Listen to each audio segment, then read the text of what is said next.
The elevator doors slid open with a chime that echoed like a gunshot in my chest. And there she was, Victoria Hale, ghost from a life I thought Theodore had buried deep under layers of New York concrete and champagne toasts. Her heels clicked against the marble floor of our penthouse like the ticking of a bomb. And in her hand, that damn envelope fluttered like a white flag of surrender that was anything but. "Eli," she said, her voice a silk-wrapped blade. "You think you know him? Let me show you the man who left me shattered, and our boys without a father." I stumbled back, the wine glass slipping from my fingers to shatter on the Persian rug, red staining the intricate patterns like blood from a fresh wound. Theodore wasn't home yet, stuck in some boardroom battle downtown, but I could already hear his ghost whispering denials in the wind howling outside our floor-to-ceiling windows. The triplets, God, the triplets. I'd seen their photos tucked away in his desk drawer, 3 cherubic faces with his piercing blue eyes, a secret family he'd never spoken of. Not once in the 2 years we'd stolen moments in this gilded cage of love and lies. Victoria's lips curled into a smile that didn't reach her eyes, the kind forged in the fires of betrayal, and she stepped closer, the envelope thrust forward like an accusation. "He was mine first, Eli. Before the deals, before the billions, before you. And when he walked away, he left more than a divorce decree, he left wreckage. But tonight, the truth comes home." I remember the first time I saw Theodore Hale. It was like the city itself had conspired to throw us together. Midtown Manhattan, summer of 2022.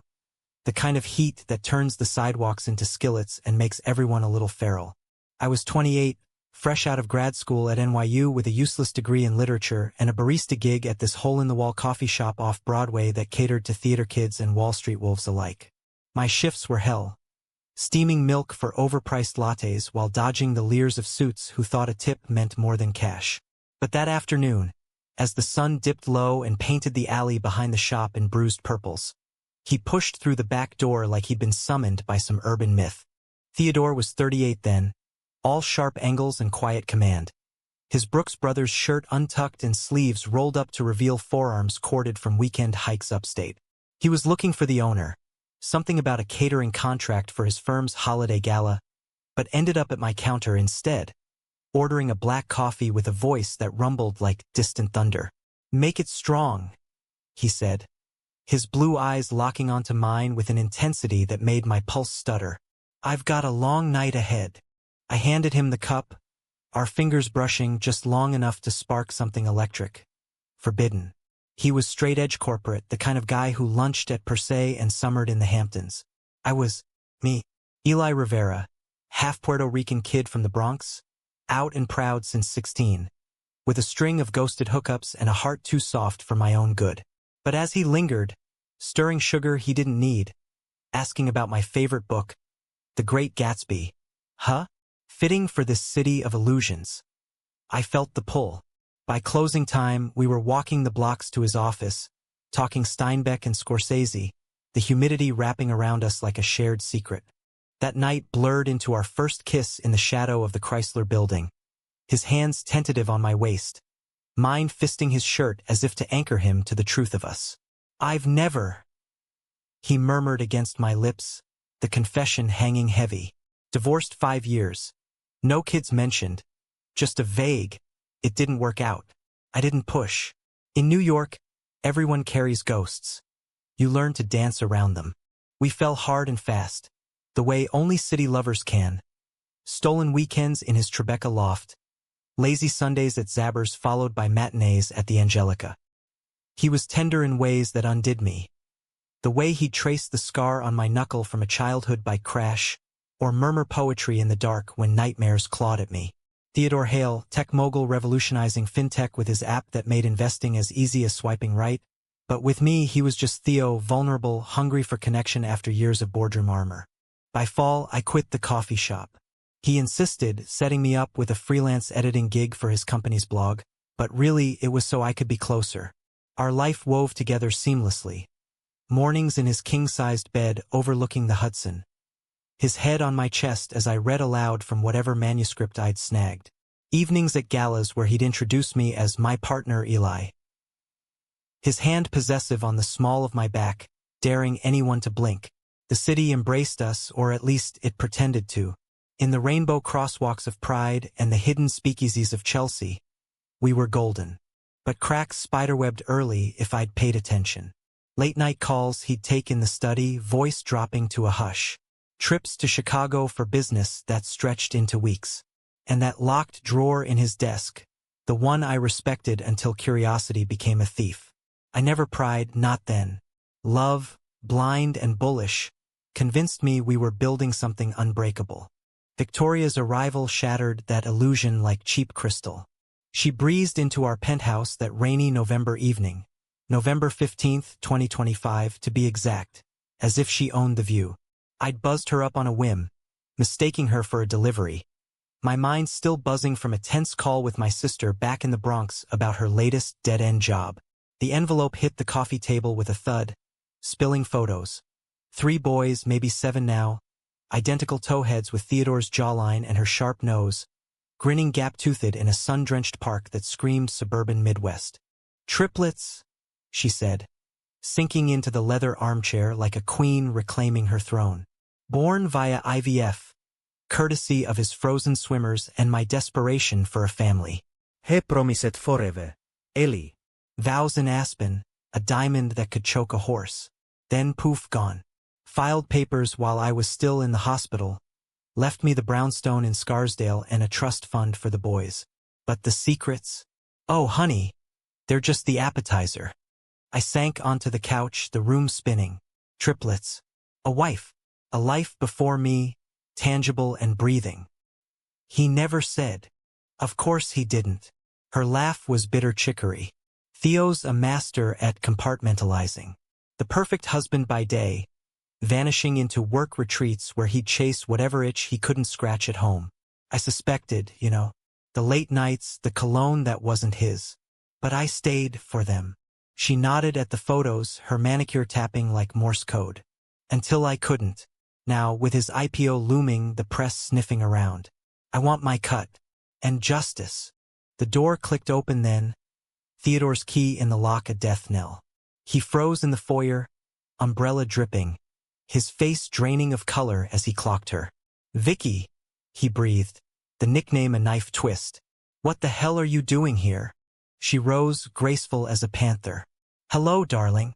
Miss me?"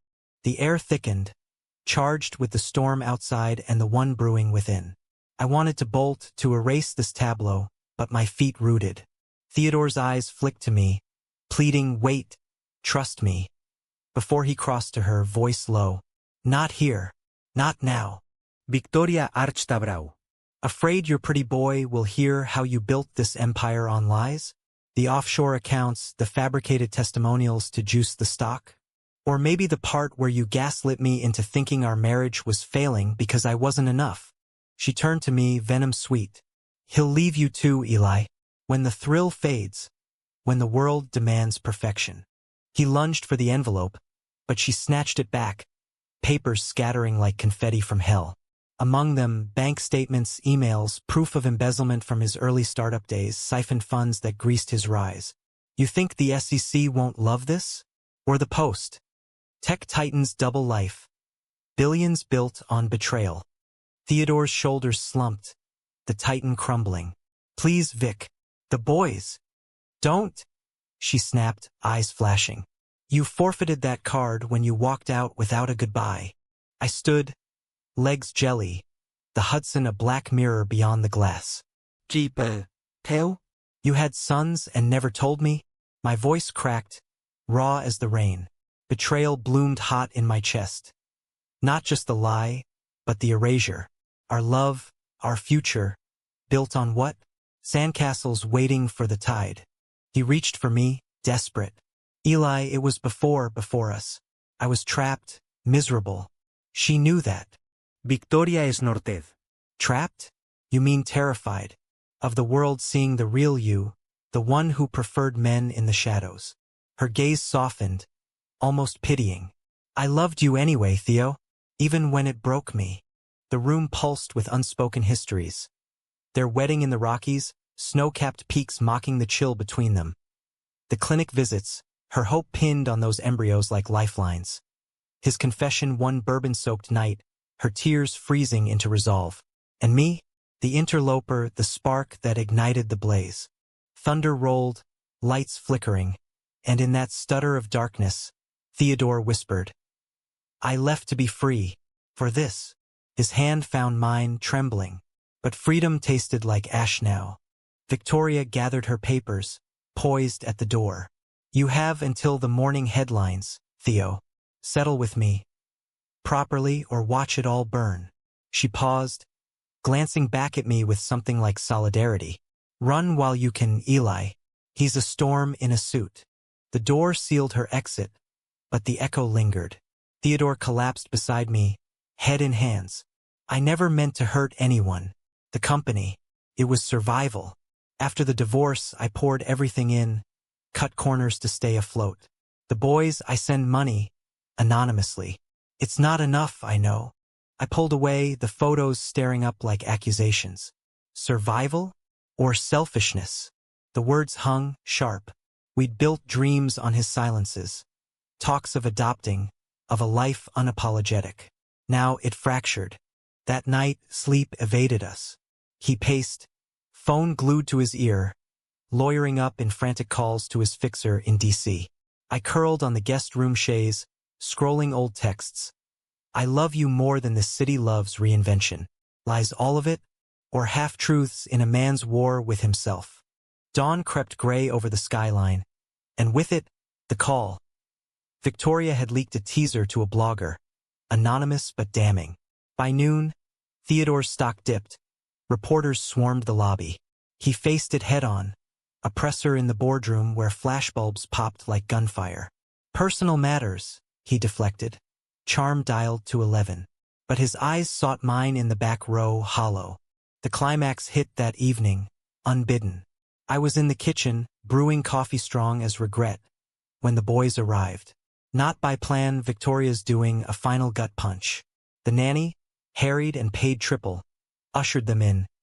Lucas, Mason, Miles, 7-year-old whirlwinds in matching parkas, eyes wide at the penthouse expanse. "Mommy said Daddy's here." The bold one, Miles, I guessed, piped up, clutching a drawing of a lopsided family. Theodore appeared, ghost white, dropping to his knees. Chant. His voice broke, arms opening. They barreled into him, a tangle of limbs and laughter that pierced me deeper than any blade.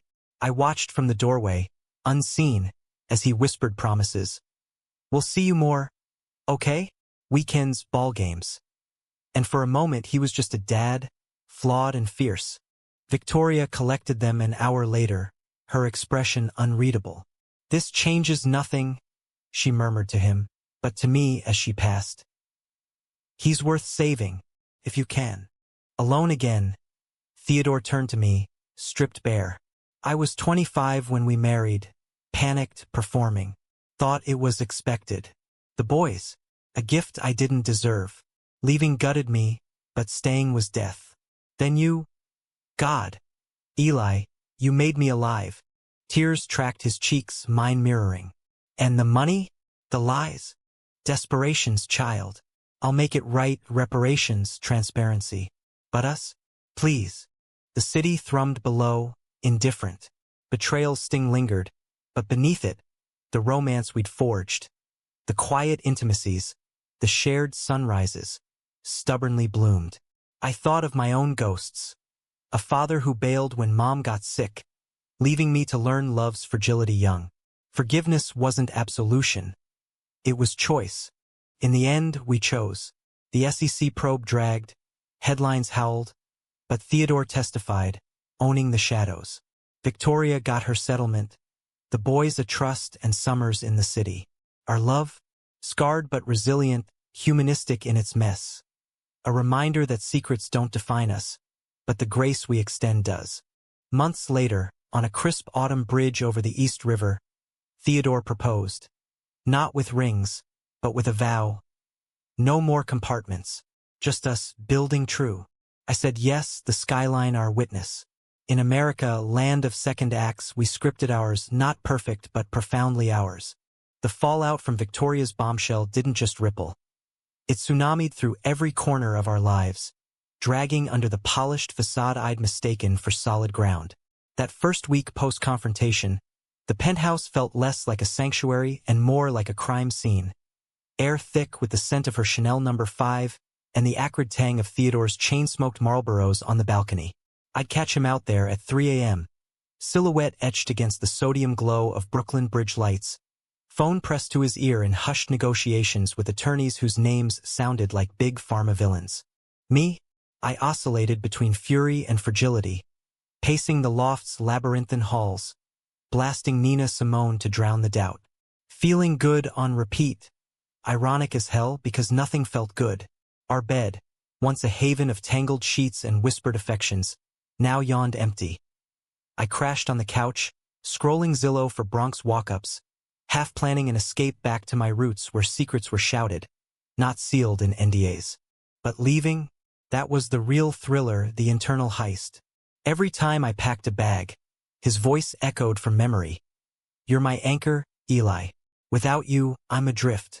And damn if that didn't hook me line and sinker. Gay love in New York was no fairy tale.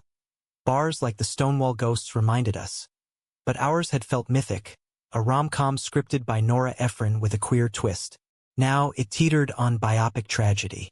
Theodore threw himself into damage control like a man possessed. Mornings started with strategy sessions in the sun-drenched dining room, his laptop a battlefield of spreadsheets and scandal sheets. The leaks are contained, he'd assure me over takeout from Joe's Pizza. Our comfort food? Grease-dripping slices folded New York style. PR's spinning it as a youthful indiscretion. Investors are skittish, but loyal. I'd nod, picking at pepperoni, my mind replaying Victoria's parting shot. Run while you can. Was this the betrayal's second act? Him rebuilding his empire while I mopped emotional spill? One night, emboldened by a second glass of Napa Cab, I confronted him. What about us, Theo? Am I just collateral in your redemption arc? He set down his fork, eyes storm blue and searching. You're the plot, Eli, the heart. Without you, it's all noise. Then softer, come back to bed, please. That plea cracked my resolve. We made our way there slowly, hands linking tentative like explorers charting postquake terrain. No grand gestures, just his fingers tracing my spine, my head on his shoulder, breaths sinking to the distant wail of sirens. In the quiet, he opened up, fragments at first. The pressure of Yale undergrad, where queerness was whispered in frat house basements. The arranged feeling engagement to Victoria, her old money family a ladder to legitimacy. I thought I could will myself straight, he admitted, voice muffled in my hair. For the legacy, the life. But it hollowed me. The triplets' photos stayed on the mantle now, no longer hidden, a daily gut check. Lucas, the artist, with crayons gripped like Excalibur. Mason, the athlete, mid-soccer kick. Miles, the thinker, nose in a picture book. Theodore video called them weekly. Awkward at first, his mogul mask slipping into dad jokes and delighted laughs. Tell me about school, he'd coax. And their chatter filled the loft like sunlight-piercing clouds. Victoria, to her credit, facilitated without frost. A custody agreement emerged.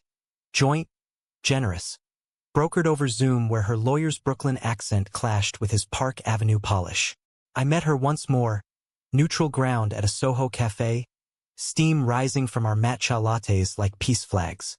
I don't hate you, she said, stirring honey with surgical precision. You gave him what I couldn't permission to be. Her candor disarmed me. And the money?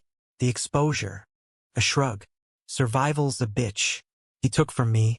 I took back. But the boys, they're the only holy thing we made. She slid a crayon drawing across the table. Masons, a stick-figure family with 4 heads now. One labeled Eli? In wobbly script. My throat tightened.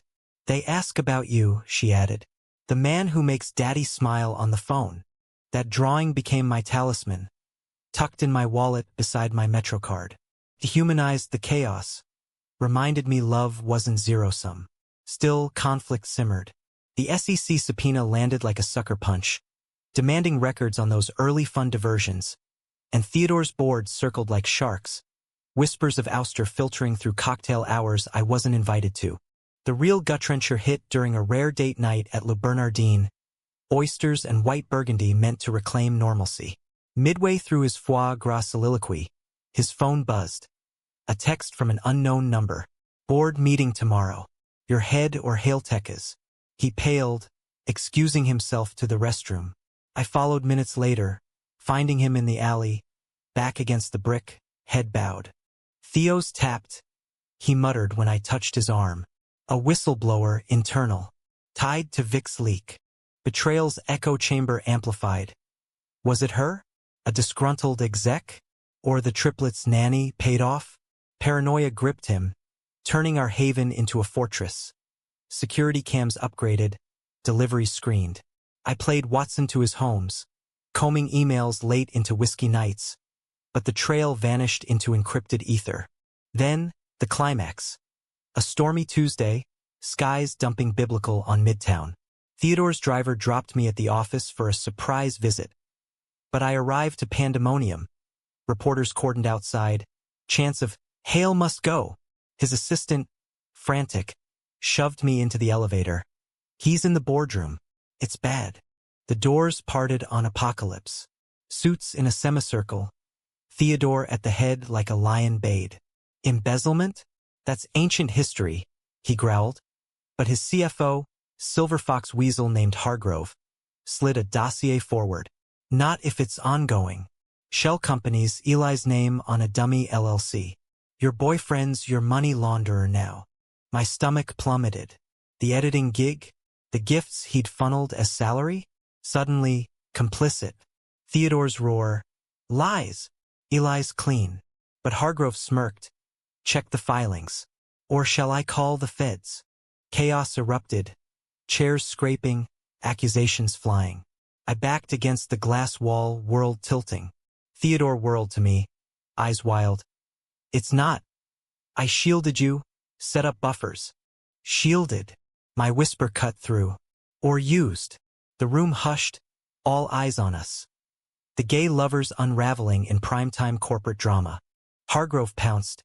"Resign, Hale, or we vote no confidence." "And your little domestic bliss?" Front page fodder. Theodore's fist clenched the table's edge, knuckles bone white. Rain lashed the windows, thunder punctuating his silence. Then, quiet as confession, "I'll step down, but not today." He straightened, channeling that boardroom alchemy. "Audit everything. Full transparency." "And Hargrove? You're fired for forgery." Gasps rippled. Bluffs called. Hargrove deflated, muttering retreats. The board adjourned in stunned murmurs, leaving us alone amid the detritus. He crossed to me, hands outstretched. "Eli, I swear, the LLC was protection, not laundering. Post-divorce paranoia. Trusts for the boys. Firewalled from you." I searched his face, the man I'd loved through veils. "How many more shields, Theo? How many lies before I'm not safe?" Tears welled, his dam breaking. "No more. I promise therapy, amends. For all of it." We left arm in arm, paparazzi frenzy be damned, hailing a cab in the downpour. Soaked to the soul, we rode uptown in silence, hands clasped over the divide. At home, we stripped wet layers, not for passion but purging. Photos of the boys on the fridge, Victoria's number saved as co-parent. Human vulnerability, raw and real. That night, tangled in fresh linens, he held me as sobs racked us both. "I left her to find myself," he murmured. "But with you I became."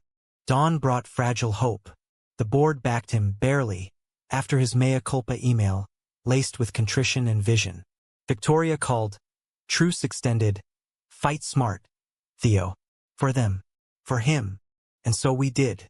Romance rekindled not in grand gestures, but grit. Couples counseling in a village brownstone, where we unpacked closets literal and figurative. Weekends shuttling the triplets to Central Park picnics, their giggles bridging our fractures. Lucas sketched us as superheroes, capes billowing. Mason tackled me in touch football, declaring me cool uncle. Miles quizzed Theodore on stars, bridging father-son galaxies. As winter clamped down on the city, December 2025, with its fairy lights strung like fragile hopes across Fifth Avenue. Our story shifted from thriller to testament, the kind that lingers in the gut like a good Wes Anderson melancholy. The SEC cleared Theodore in January, after months of depositions that left him gaunt, his suits hanging looser than his smiles. Clean slate. The letter read, "But we knew better. Stains fade, don't vanish." Still, it freed him to pivot, Hailtech rebranded, ethics audits mandatory. A non-profit arm for financial literacy in underserved Bronx schools, my old stomping grounds. I dove into no longer freelance shadow. With his nudge, I pitched a memoir series for the company blog. Queer voices in finance, raw essays from LGBTQ+ execs navigating glass ceilings and closet doors. It exploded viral on LinkedIn, features in Out and Forbes. Suddenly, I wasn't just the partner. I was Eli Rivera, voice in the chorus, advocating for the boys like me who'd hustled side gigs while dreaming bigger. But romance? That was the quiet engine. We reclaimed rituals. Friday ferry rides to Staten Island, wind whipping our scarves as we toasted with thermoses of spike cider. To reinvention, he'd say, clinking mine, his free hand warm in my pocket. Or lazy afternoons in Prospect Park, where the triplets romped on sleds we'd bought. Red rockets slicing virgin snow, while Victoria and I chatted sidelines, her thawing to ally. "You're good for him," she'd concede over hot toddies. Steady, steady. That word anchored me through the aftershocks. Betrayal's ghost visited in nightmares, her envelope morphing into indictments, the boys' faces accusatory. But mornings brought Theodore's coffee ritual. Black for him, oat milk latte for me, heart frothed in foam. "My barista heart," he'd tease, kissing the corner of my mouth. The deeper conflict, though brewed internal, my fear of erasure. In the triplets' world, was I intruder or kin? One spring weekend, upstate at the Hale family cabin, log walls creaking with history, we tested waters. The boys arrived via her SUV, bursting with energy. Fishing poles, Esmores kits, endless questions. "Eli, can you juggle?" Mason challenged, post-dinner by the fire pit. I fumbled oranges, drawing their whoops. Theodore watched, pride softening his features. Later, as stars pricked the Adirondack sky, Miles sidled up, small hand in mine. "Are you and Daddy like Mommy and her friend Carla?" Carla, the yoga instructor turned partner, Victoria's quiet coming-out story. My breath caught. Something like that.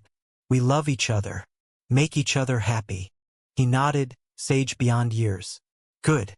Daddy smiles more now." That cracked me open, tears hot on flannel cheeks. Theodore found us there, joining the huddle, arms encircling. No words needed, just presence, the humanistic glue holding fractured families. Yet drama lurked, unyielding. Summer brought the IPO relaunch, Theodore's Phoenix Hour. Rehearsals in our living room turned tense. Pitch decks projected on the wall, me playing devil's advocate. What if they dig deeper? The divorce, the boys? He'd pace, bourbon in hand. They won't. Full disclosure packet. Everything but the bedroom. But leaks persisted, tabloid whispers of Hale's hidden heirs. Pap shots of us at Coney Island, cotton candy smeared and carefree. Public scrutiny amped the thrill. Hate mail spiked. Rainbow flags waved in counter-protest. One night, post-gala where we danced cheek to Billie Holiday. A drunk heckler outside the plaza slurred. "Fairy mogul and his Bronx boy toy, ruining families." Theodore's arm tightened around me, but I stepped forward, voice steady. "Families evolve. Ours did. Back off." Flashbulbs popped. Headlines next day spun heroic. But in the cab home, he trembled. I'm poison. Ellie. "Dragging you through mud." I cupped his face, thumbs brushing stubble. "We're the mud, Theo. Real messy hours." Climax Redux arrived Labor Day. A barbecue at Victoria's Scarsdale spread. Neutral ground turned battleground. She'd invited extended kin, a test of blended normalcy. The triplets herded us to the grill, aprons smeared with sauce. While aunts eyed me curiously, uncles clapped Theodore's back with wary grins. Laughter flowed, easy at first, cornhole tosses, ribs sticky sweet. Then, wine loose, Victoria's brother cornered Theodore by the pool. Heard about the skeletons. You bail on my sister, parade this, nod at me, and expect a seat at the table. Theodore stiffened. Mark. I intervened, heart pounding. Ellie. And yeah, he bailed. But he owned it, repaired it. What's your excuse for the homophobia? Gasps hushed the yard. Victoria swooped in, ushering her brother inside with a glare. The triplets, oblivious, tugged us to tag. But the seed planted. Exclusion's sting, society's undercurrent. That night, driving back under harvest moon, Theodore pulled over on the Taconic, engine idling. I'm done hiding. Full public. Us, the boys, the works. A family, unapologetic. Fear flickered, backlash, boycotts, but his resolve ignited mine. Together. Always. The announcement dropped in October. A New York Times op-ed, Theodore's byline. From closets to boardrooms. My journey to fatherhood and love. Raw, unflinching. Divorce regrets. Queer awakening. The boys as my greatest reinvention. With it, photos. Us at the cabin, triplets mid-laugh. Victoria and Carla, hands linked. Response. Tsunami redux but buoyant, praise from glad, investor influx, even a White House nod on family diversity. We weathered trolls, of course, X-threads dissecting our lavender empire. But community buoyed us. Pride floats dedicated, Bronx block parties toasting my rise. Romance deepened, romantic in its realism. Anniversaries marked with bodega roses, not beluga. Vows renewed in a Central Park gazebo, rain pattering like applause. By Thanksgiving, our first full family feast in the penthouse, tables groaning with turkey and Eraz Khan gandals from my mom's recipe. The circle closed. The triplets, now 8 and wise, raised glasses of sparkling cider. To secrets spilled and love refilled, Victoria across from me winked. Told you he was worth it. Theodore caught my eye, that thunder rumble voice low. And you? My worth everything. In America's vast tapestry, flawed, fierce, we'd woven our thread, dramatic detours, betrayals bridged, emotions etched deep, not fairy tale but human hymn. Laughter rang as pie sliced, the Hudson glittering beyond. Happy, not wholly, whole, utterly. Years later, I tell the boys this tale. Not the hooks of heartbreak, but the heart. Love's not absence of storm, but dancing in the downpour. With Theodore beside me, hand in mine, we'd weather whatever came. Because in the end, secrets exposed don't end stories, they begin the real ones.